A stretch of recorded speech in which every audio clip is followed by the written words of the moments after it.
Assalamualaikum warahmatullahi wabarakatuh dan selamat sejahtera. Okay, hari tu kami akan tunjuk cara macam ni untuk kita schedule meeting dalam Zoom.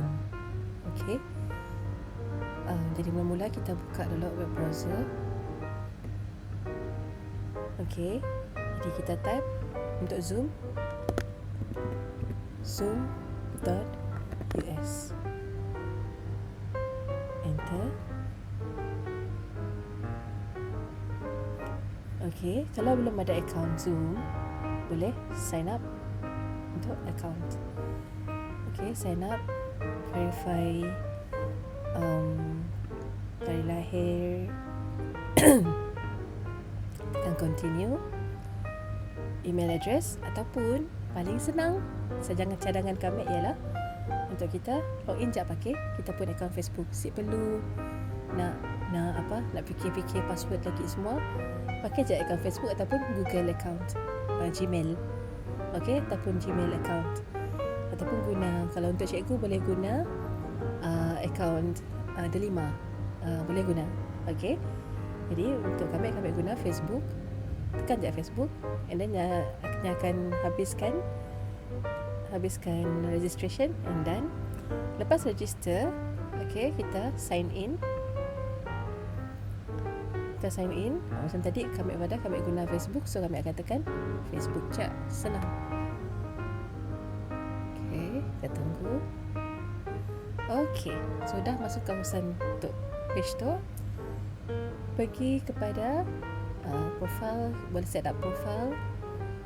Okey, boleh set up profile ataupun kami profile free free profile, free account. Okey, kemudian meetings, pergi kepada meetings. Okay, schedule meeting. Okay, schedule meeting. Schedule kan schedule. Okay, namakan meeting. Okay, namakan meeting contohnya. Okay, boleh letak description kerana mengenai meeting.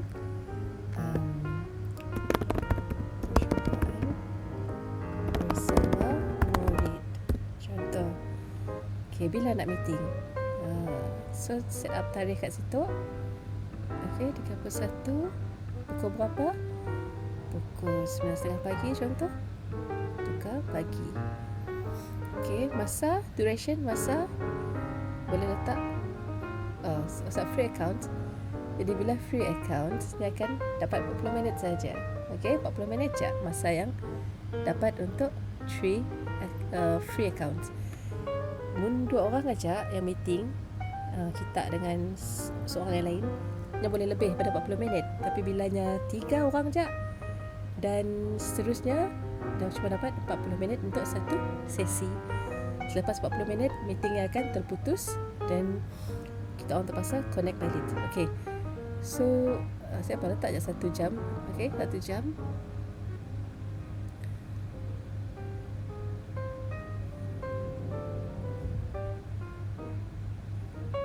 Masa betul, masa Malaysia ialah 8 GMT plus 8. Okay, sip payah. Okay, mun meeting tu ialah satu meeting contoh mingguan, boleh tekan situ. Okay, recurrence meeting. Okay, daily, setiap hari, maksudnya macam contohnya kelas PDPR ke ataupun weekly, boleh buat mingguan ataupun bulanan. Okay, punya si berulang si payah. Okay, kemudian meeting ID biar aja generate automatically.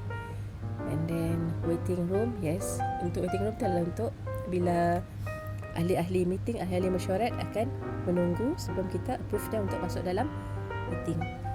Okay, so biar klik je. Require activation ni. Okay, video host tu untuk setting. Okay, untuk setting video dengan audio, maksudnya mikrofon dengan kamera. Untuk host, maksudnya bila on, host akan off, kameranya automatic off. Bila nak on kelak, tekan dekat kamera, Partisipan pun sama, peserta pun sama juga, off juga. Okay, audio, telefon, okay, both, letak je both.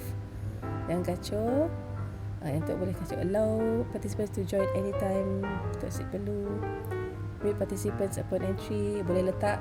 Okay, so senyalakan audio, senyalakan automatic mute, mikrofon automatic mute, biasanya masuk. Dan saja boleh unmute semasa meeting, boleh.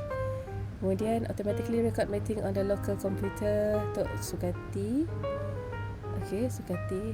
Kita asal nak record dan simpan dalam komputer, boleh tekan. Musik, kita boleh biarkannya kosong je. Approve a block entry for users for specific countries, regions. Boleh klik. Tapi kalau meeting yang kecil-kecilan si perlu lah. Okay, then tekan save. Tekan save. Okay, dah ada. Okay, dah ada link untuk link meeting. Okay, tengok tajuk meeting, semua details. Nak add dalam Google Calendar, tekan Google Calendar, boleh. Okay.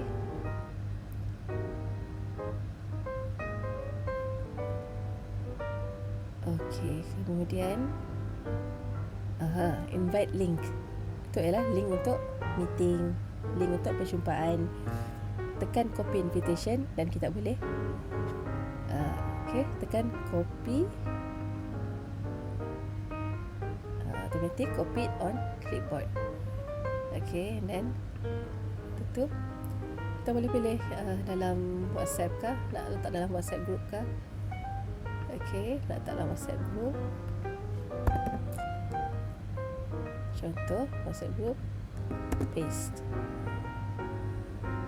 Kami akan cancel semua.